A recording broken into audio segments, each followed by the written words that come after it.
So let's see how to connect the Forum Spark account with the Framer forms. There is a forum.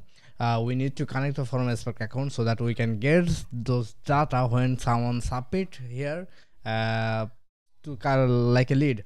So let's see. There is a component. Let's set up how we can make this setup. Okay. So there is a overlay, there is a component, there is another component. Primary, the main on the form. Okay. So here is the URL. But আমাদের যেটা করতে হবে সেটা হচ্ছে যে এই form স্পার্ককে অ্যাকাউন্টে যদি কানেক্ট করার জন্য ওখান থেকে একটা লিঙ্ক আনা দরকার। এখানে দুইভাবে কানেক্ট করা যায়, কিন্তু এখানে একটা লিঙ্ক আকারে কানেক্ট করা যায় আর জাস্ট একটা কোডের মাধ্যমে কানেক্ট করা যায়। সো আমরা ওইটা দেখি এখন কিভাবে কানেক্ট করা যায়। ব্রাউজারে গিয়ে আপনি এখানে ফর্ম স্পার্ক লিখলে হয়ে যাবে। মেক শিওর করবেন যে এটা formspark.io, এখানে এটা খুঁজে পাওয়াতে অনেক ঝামেলা হয়ে যায়। So log in, colour submission, sign up, sorry I am sign in, আমার একটা অ্যাকাউন্ট আছে অলরেডি। তো আমার এখানে অনেকগুলো ডাটা কালেক্ট করা আছে, জাস্ট টেস্ট করছিলাম সব কিছু ঠিকঠাক আছে নাকি। আপনার যেটা আসবেন এখানে একটা জিনিসও দেখতে পারবেন না। আমরা জাস্ট একটা যদি এখান থেকে ডিলেট কীভাবে করতে সেটা আমরা পরে দেখি। জাস্ট আমরা এখানে আসি, এখানে একটা নাম দিয়ে দেবো ফর্ম স্পার্ক সামথিং। আপনি যদি ডিআর টেস্ট যা একটা নাম দিয়ে দেন, কিংবা আপনি ওয়েবসাইটের নাম দিলে সবচেয়ে বেশি ভালো হয়, কারণ এটা সবচেয়ে বেশি ভালো হলে তারপর ডিসক্রিপশনে একটা দিয়ে দিলেন, কারণ যখন আপনি একটা মেইল পাবেন তখন এই মেইলটা আপনার কাছে দেখাবে যে ওখান থেকে একটা মেইল সাবমিশন হয়েছে। এখানে আপনি আরেকটা মেইল অ্যাড করে দিতে পারেন যাতে ক্লায়েন্টের সেটা পায়, এবং ওয়েবহুক জ্যাপিয়ারের সাথে যদি অটোমেটেড করতে চাই তাহলে এটা এই লিঙ্কটা দরকার হয়।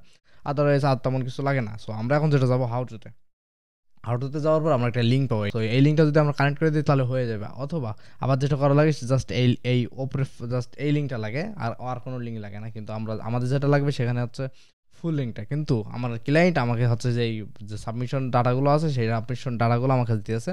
সো আমি ওইটা এখন এখানে পেস্ট করে দিলে জাস্ট হয়ে যাবে, কারণ এটা কম্পোনেন্ট তৈরি করা। কারণ এই লিঙ্কটা আমার কাছে দিয়েছিল এবং এটা আমি পাবলিশ করে দিয়ে দিচ্ছি। এখন যদি এখানে পাবলিশ তো অটোমেটিকলি কানেক্ট হয়ে যাবে। সো আমি এখন নাও চেক ইট আউট, আমি তার কাছে মেসেজটা দিয়ে দিয়েছি। সো সে দেখে নেবে এবং আমাকে জানাবে। অবশ্যই এটা কাজ হয়ে যাচ্ছে, কারণ আমি এখানে কিছু ডাটা আমি ডাটা টেস্ট করার জন্য আমি এখানে আমার এইগুলো সেট আপ করে রেখেছিলাম। উইডিআর 3, উইডিআর মেইল, উইডিআর সামথিং, এগুলো আমি ডাটাগুলো কালেক্ট করে রেখে দিয়েছিলাম। সো ওইটা নিয়ে আর মাথা ব্যথা নাই। কিন্তু এইটা হচ্ছে আপনাদের কীভাবে কানেক্ট হতে এটা জানা দরকার ছিল। প্রথম আমরা 2টা অ্যাকাউন্ট লাগবে, ফর্ম স্ক্রাইবারকে একটা অ্যাকাউন্ট। ও আচ্ছা, আরেকটা যে পেইড না ফ্রি এটা আমাদেরকে বলি, যে আমরা যদি একটু সাবমিশন যাই এখান থেকে আমরা আমরা ফ্রি কিছু ডাটা পাবো। আর তারপর যদি আমাদের দরকার হয় তাহলে আমাদেরকে ওই জিনিসটা আবার সাবস্ক্রিপশন ওদের কাছ থেকে কিনতে হবে। সব ফ্রিতে আছে, অসুবিধা নেই, আমরা গুগল ফর্মও ইউজ করতে পারি।